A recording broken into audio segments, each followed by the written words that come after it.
어쨌든 결과론적으로는 연합군의 승리가 맞지만 완벽한 승리는 아니죠. 이루고자 하는 목표를 이루지는 못했으니까 한 절반 정도의 승리만 했다고 볼 수가 있겠고요.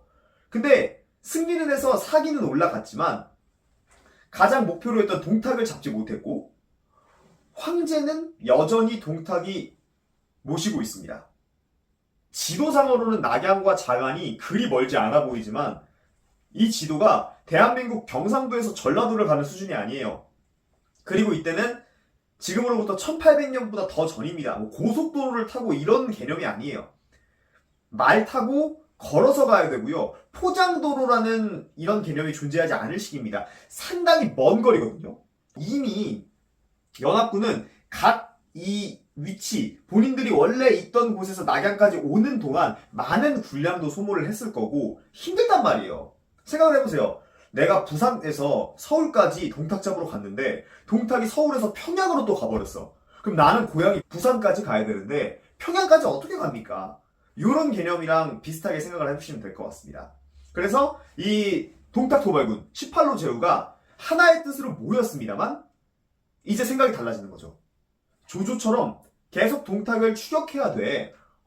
동탁 잡고 우리가 황제폐하 취하고 우리가 권력 잡아야지. 이렇게 이야기하는 사람도 있었고, 야, 여기까지 왔는데 어떻게 더 가냐? 난 이만 돌아갈란다. 이렇게 이야기를 하는 실리주의 파들이 있을 겁니다. 그래서 18로 제후가 같이 모였지만 생각하는 게 다 다른 거예요. 속은 다 달라요. 우리가 삼국지 드라마나 소설 같은 데 보면은 그때 맹주가 원소였죠. 원소가 다 가운데 있고 18개 제후들의 우두머리들이 회의실에 쫙 모여가지고 자 땅땅땅 회의 시작하겠습니다. 자 사수관에 황후이 왔다고 하는데 누가 나갈 것인가요? 호로관에 여포가 나왔는데 누가 나갈 것인가요? 내가 한번 나가겠습니다. 제가 나가겠습니다. 이렇게 하는 게 아니라 이거는 연희의 창작이고요. 형주에서도 오고 기주에서도 오고 유주에서도 오고 서주에서도 오고 이렇게 오는데 다 어떤 회의실에서 만날 수가 없습니다. 그냥 올라오는 길에 잔당들을 잡으면서 이 위치에 있는 사람들이 먼저 전투를 하는 이렇게 동탁토벌군이 치러졌어요. 영화나 소설처럼 다 같이 18개 군사들이 딱 모여가지고 시작! 이게 절대 아니에요. 태어나서 처음 보는 사람들하고 어떻게 팀을 합니까? 이러면 같이 전투를 할 수가 없죠. 어쨌든 각자 위치에서 치고 올라오면서 결국 나는 지금 소속이 동탁토벌군이야 라는 명목하에 올라오면서 내려오면서 옆으로 오면서 잔당들, 잔존 병력들을 흡수해서 결국은 동탁토벌군의 승리를 결과적으로 했기 때문에 몸집을 많이 불리게 됐죠. 내가 출발할 때는 이 정도 몸집으로 출발했는데 승리하고 잔존 병력 흡수해서 내려올 때는 이만한 병력들을 데리고 내려오는 거예요. 어떤 느낌인지 여러분들 아시겠죠? 본인들의 고향으로 들어가서 이제 떵떵거리기를 하기 시작하는 겁니다. 이 과정에서 유혈 사태가 발생돼요. 어쨌든 이 동탁을 잡으러 왔지만 이 사람들도 모두 하나의 군벌들이었고 결국은 지금은 아군이지만 토벌군이 해체되는 순간 몸집이 커진 이 군벌들끼리 전투를 해서 더 큰 군벌을 형성해야 되는 거잖아요. 어떤 느낌인지 아시겠죠?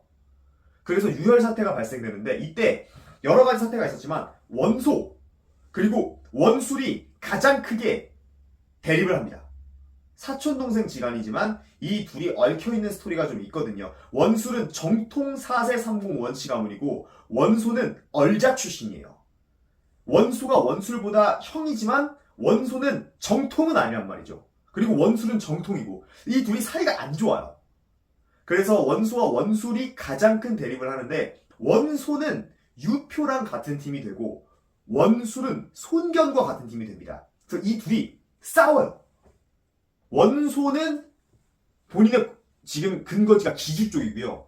손견은 본인의 근거지가 형주에 있어요. 그리고 손견과 같은 팀인 원술의 그 본거지는 이쪽입니다. 수춘 쪽, 요쪽 멀지 않죠? 그리고 원소와 같은 팀이라고 했던 유표의 근거지가 바로 이 손견의 근거지인 형주 쪽이에요. 이쪽에 있습니다. 삼국지 게임 해보신 분들은 아마 쉽게 접하실 수 있을 텐데 어려우실 수 있을 것 같아서 제가 이렇게 지도를 가져왔습니다. 어쨌든 원소는 멀리 있고 같은 팀인 유표와 손견의 근거지가 가깝다 보니 손견과 유표의 전투가 벌어져요. 그래서 처음에는 손견이 굉장히 압도합니다. 맹장이잖아요. 정사에서는 화웅을 격퇴하고 여포군도 격퇴했던 이 강동의 호랑이 손견이 처음에는 유표군을 막 압살해요. 제압합니다. 막 밀고 들어가. 그래서 원술이 막 박수 치죠. 아, 우리 손견씨 잘하고 있어요. 잘하고 있어요. 이렇게 박수를 쳐주는데 손견이 너무 지휘관인데 본인이 성격이 앞서는 거야. 물론 같이 쫙 하고 올라가는 건 좋았겠지만 손견이 결국 너무 본인이 마음이 앞선 가운데 유표군을 공격하다가 다 이겼는데 결국 계략에 빠져서 바위에 깔려서 죽습니다. 우리가 위촉 오 삼국지잖아요. 그 오나라의 선대, 가장 아버지가 될 수 있었던 손견이 이렇게 빨리 죽어버려요. 유표와 전쟁을 하다가 바위에 깔려서 손견이 이렇게 전사해버립니다. 군벌들의 전쟁이라 무섭죠. 결국 이렇게 손견은 죽고 다른 사람들은 본인들의 기지로 돌아가서 원수로 나오려고 하는 거예요. 몰라요. 그런 거 없어요. 왜냐면 이때 난세입니다. 누가 죽었다고 지금처럼 누군가의 보스가 죽었으니까 장례식장 참 이 개념이 아니에요. 큰 틀로 보면은 손견도 원술도 원소도 유표도 큰 틀로 보면 다 적입니다. 이 난세 상황에서 나의 군벌, 나의 군대를 더욱더 키워야 되는 세상이잖아요. 나라가 지금 거의 망하기 일보 직전인데 이 손견 세력은 원술 세력이 거의 흡수돼 버립니다.